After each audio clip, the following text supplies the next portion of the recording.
Troisième partie de notre émission Territoire Sénat, c'est l'actualité politique et parlementaire avec des titres de cette actualité ce matin, Saveria.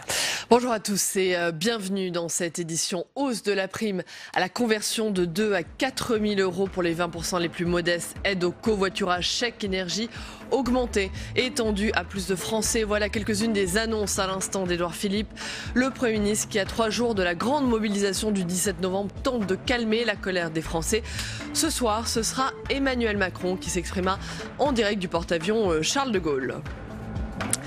Et justement, les élus seront-ils présents samedi? Les partis, la classe politique sont divisés. Pas de position claire non plus au sein même des groupes politiques. Les élus d'opposition, s'ils soutiennent l'initiative, n'iront pas forcément manifester. Et puis la suite de l'examen du budget de la sécurité sociale au Sénat. Hier, les sénateurs se sont penchés sur les heures supplémentaires. Ils ont voté l'exonération des cotisations salariales sur les heures sup, une mesure censée améliorer le pouvoir d'achat. Je le disais en titre, jusqu'à 4 000 euros de prime à la conversion, une aide au covoiturage et un chèque énergie augmenté et étendu à plus de Français, annonce à l'instant d'Édouard Philippe, le Premier ministre qui, à 3 jours de la grande mobilisation du 17 novembre, tente de calmer la colère des Français. Je vous propose de l'écouter. Première mesure, nous allons développer massivement la prime à la conversion automobile. Vous évoquez les personnes qui ne peuvent pas acheter de nouvelles voitures. Notre objectif, c'est de faire en sorte justement de se diriger vers ces personnes et de les accompagner dans l'acquisition d'un véhicule, qu'il soit neuf ou d'occasion, qui consomme moins. Je voudrais vous en donner un exemple. Aujourd'hui, vous avez des primes à la conversion, elles peuvent monter à 2 000 euros. Nous allons faire en sorte que pour les 20% des Français les plus modestes, une super prime soit créée qui permettra de passer à 4 000 euros.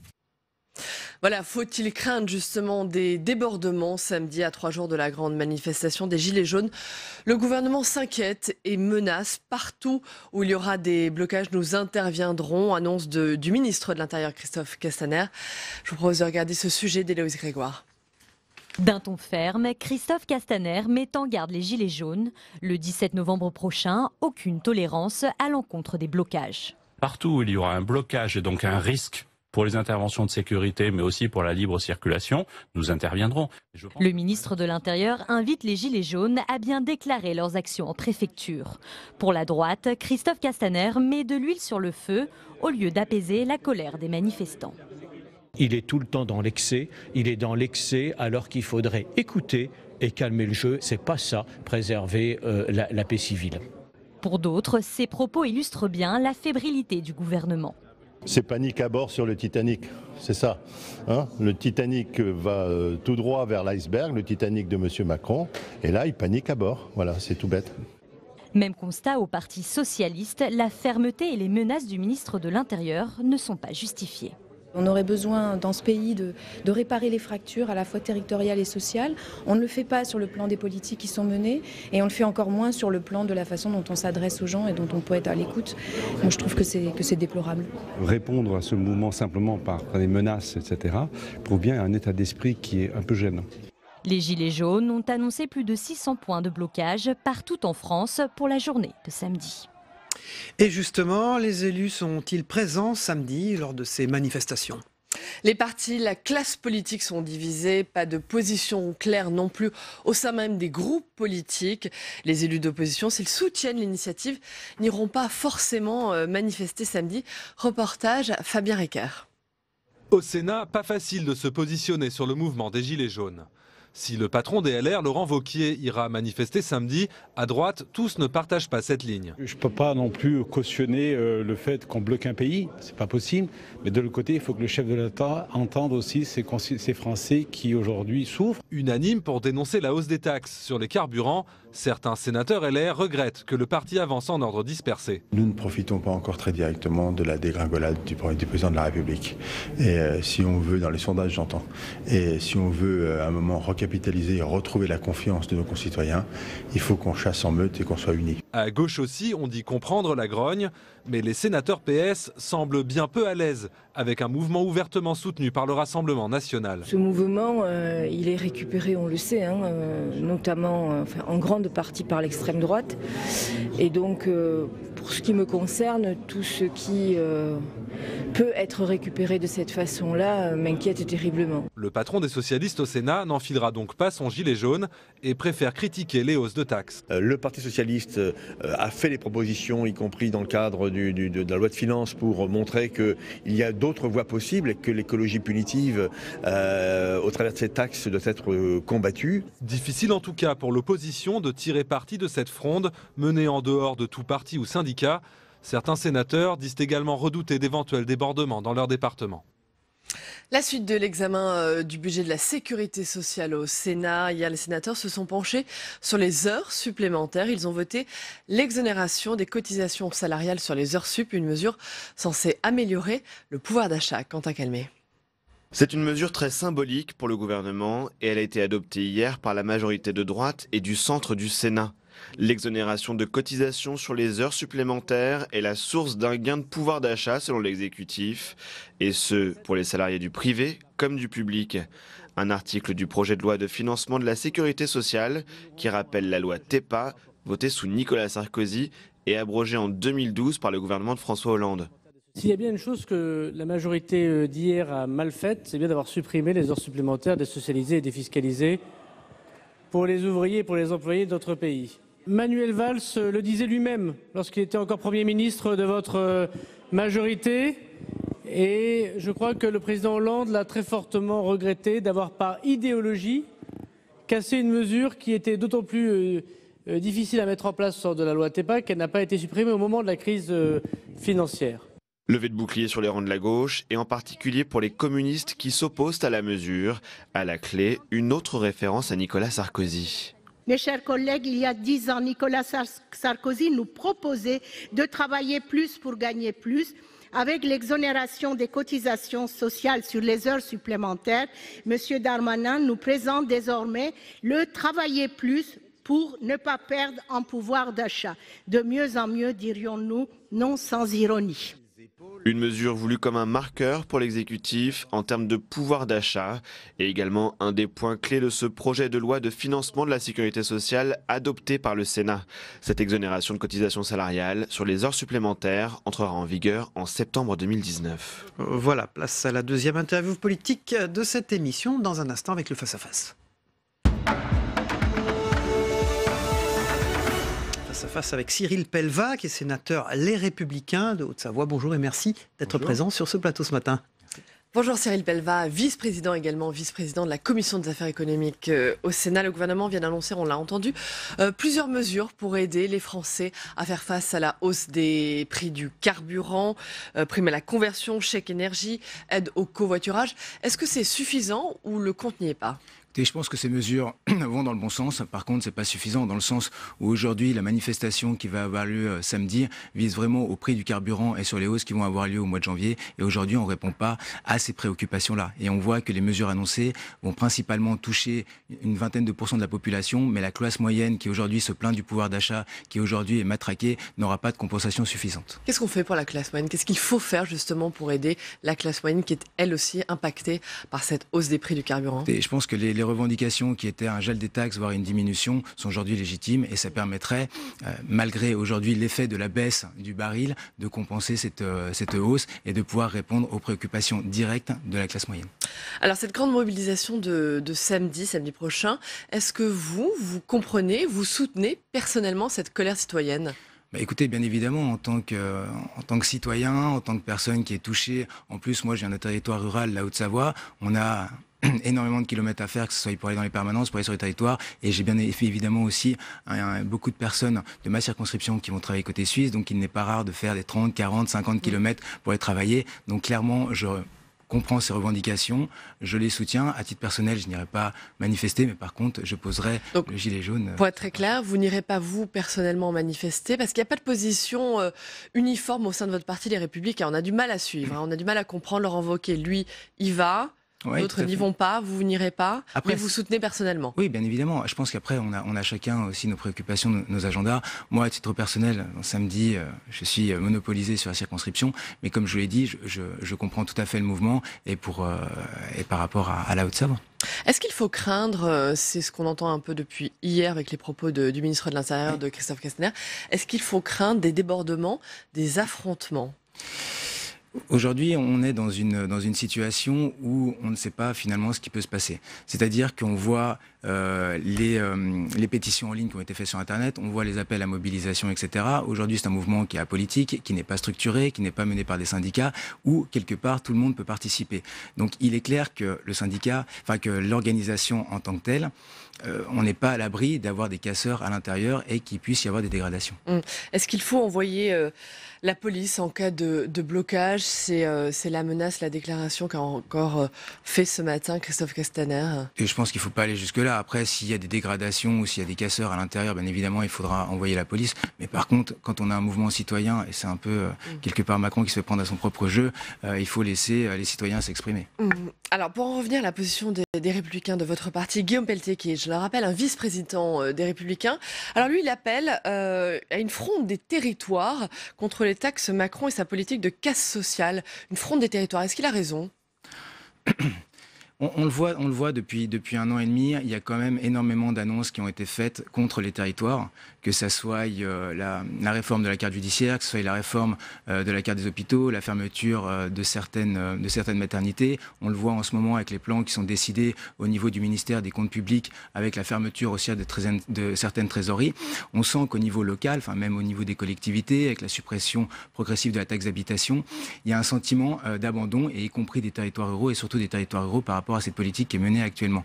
Donc aujourd'hui, je ne pense pas qu'il faut se servir de la manifestation du 17 novembre qui est bien ciblée sur la hausse du prix du carburant, mais par contre d'avoir une réflexion plus grande avec le gouvernement, avec bien évidemment les élus locaux, ce qui est en train d'être fait, et c'est ce que je pense a été compris par le gouvernement ces derniers mois.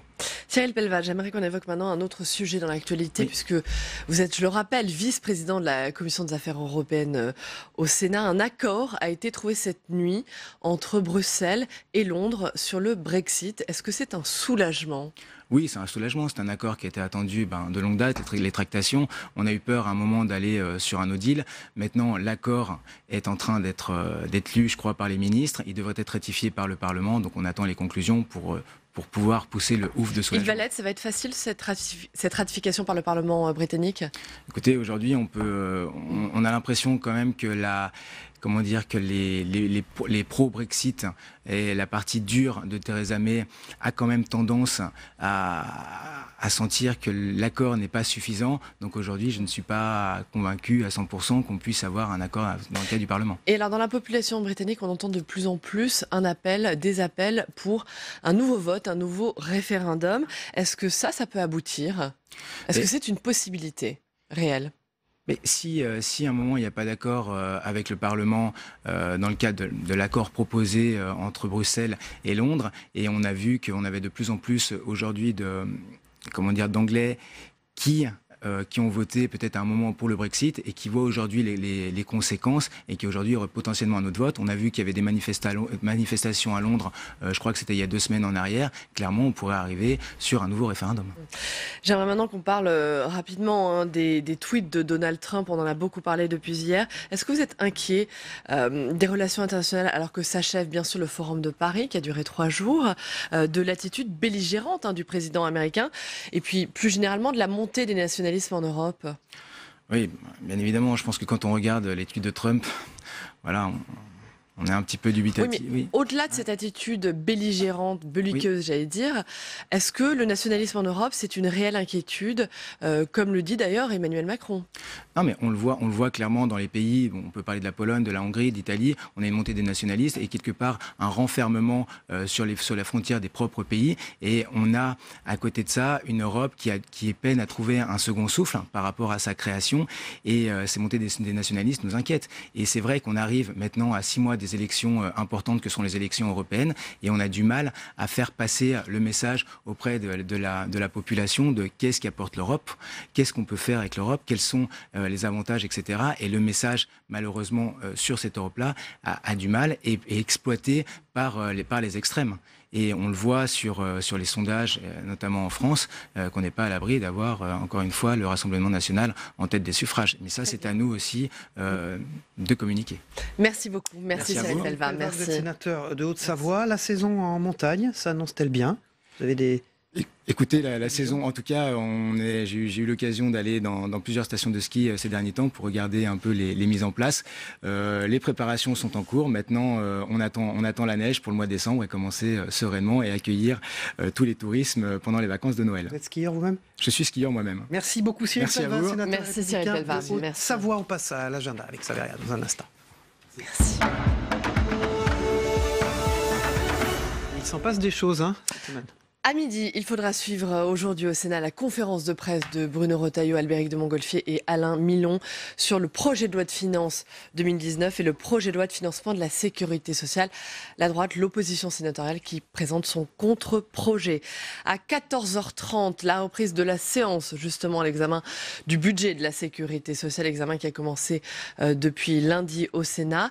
Et puis enfin, à 17h, la commission des lois entend Jacqueline Gourault, la ministre de la cohésion des territoires et des relations avec les collectivités territoriales.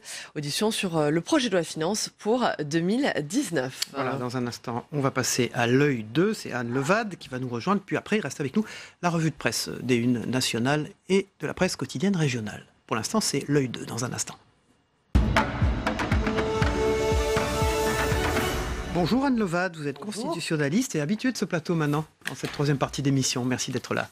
Bonjour Anne Levade. Emmanuel Macron va encore s'exprimer ce soir à la télévision en direct du porte-avions Charles de Gaulle. C'est la 5e intervention du chef de l'État en 10 jours. Très clairement, on est passé de la parole rare, très rare, à la saturation de l'espace médiatique. Et puis, il y a un grand absent, c'est Édouard Philippe. Oui, alors on le sait, il y a toujours un équilibre subtil sur le plan médiatique qui s'établit entre les deux têtes de l'exécutif, entre le président et le Premier ministre. Effectivement, on avait beaucoup dit cet été que le président de la République s'était mis en retrait et que c'était le Premier ministre qui était parti au combat dans les médias pour défendre la politique du gouvernement. On a le sentiment là qu'il y a une inversion, en quelque sorte, dans leur rapport et dans leur visibilité surtout.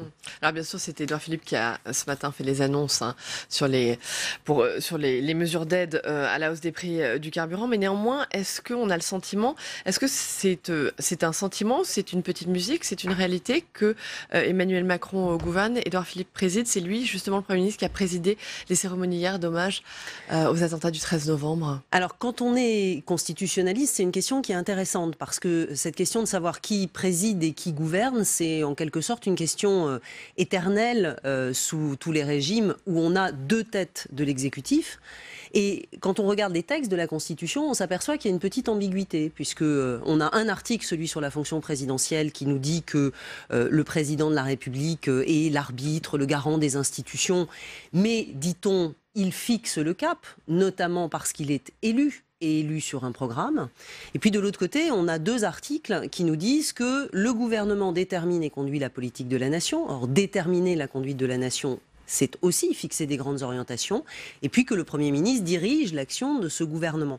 Donc il y a cette ambiguïté qui, dans les textes, en quelque sorte, permet que chacun joue sa petite musique à un moment donné. Donc en clair, l'ambiguïté à laquelle on assiste en ce moment, c'est un épisode classique de la Ve République.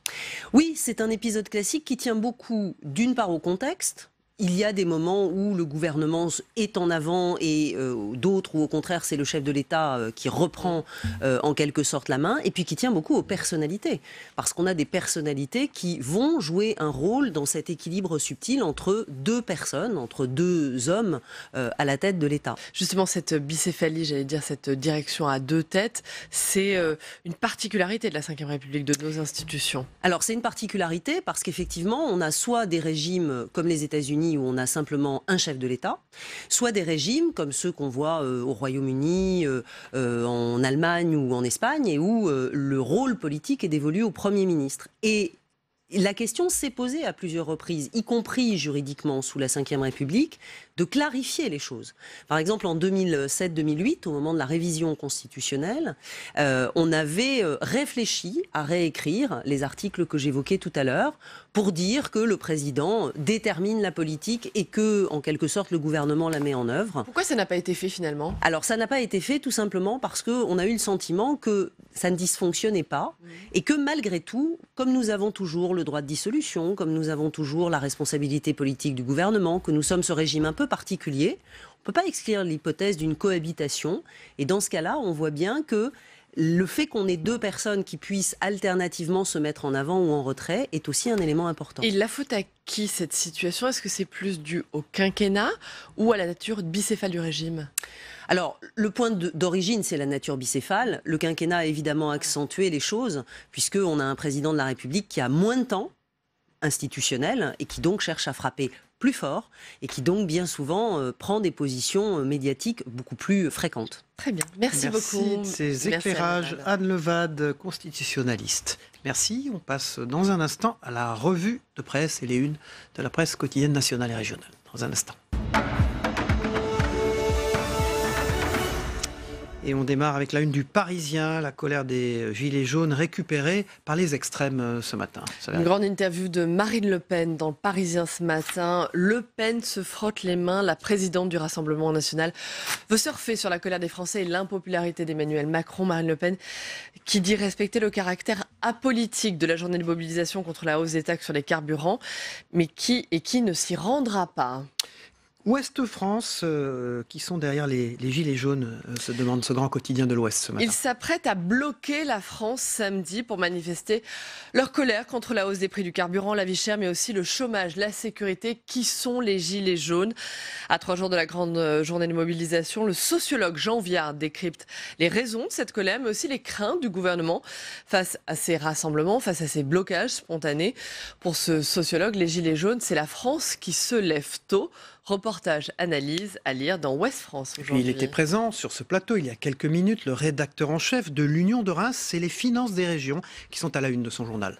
On attend toujours des économies, les fusions des régions devaient générer des économies.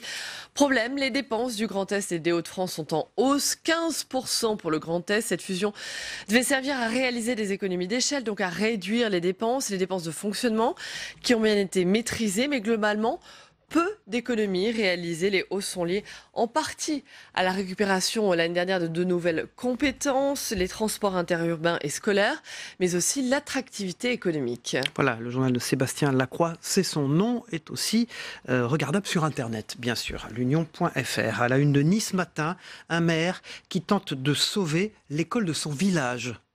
C'est l'histoire du jour. Pour éviter la fermeture de son école, le maire d'Ascro, Vincent Giorbegia, propose des logements communaux à loyer réduit avec l'espoir d'attirer des familles sur le long terme.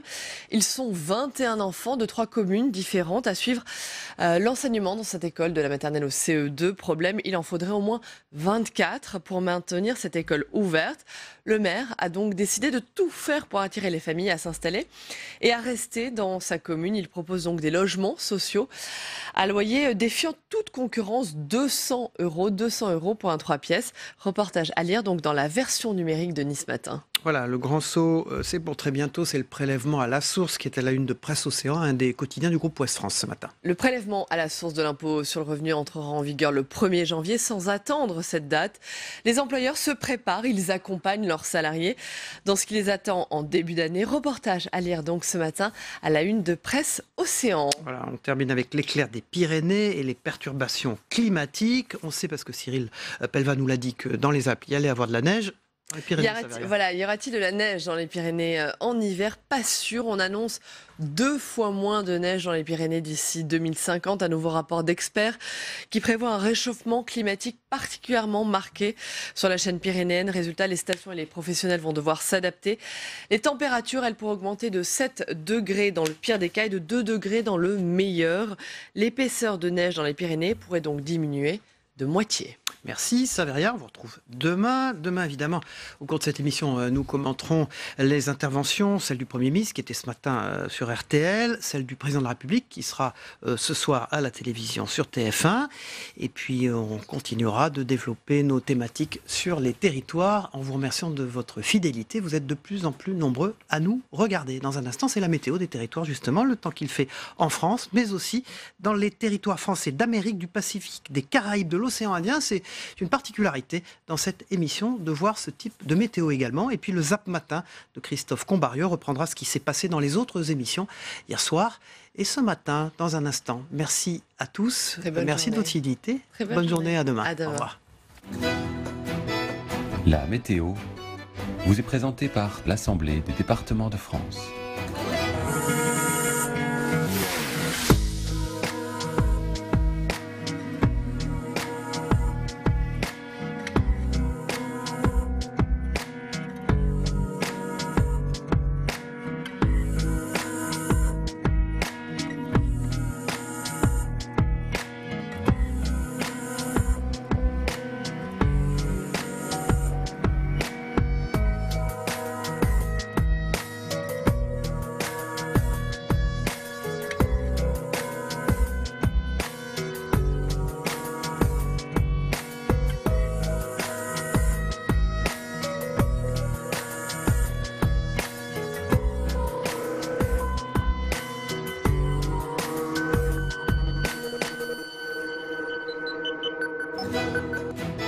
C'était la météo avec l'Assemblée des départements de France.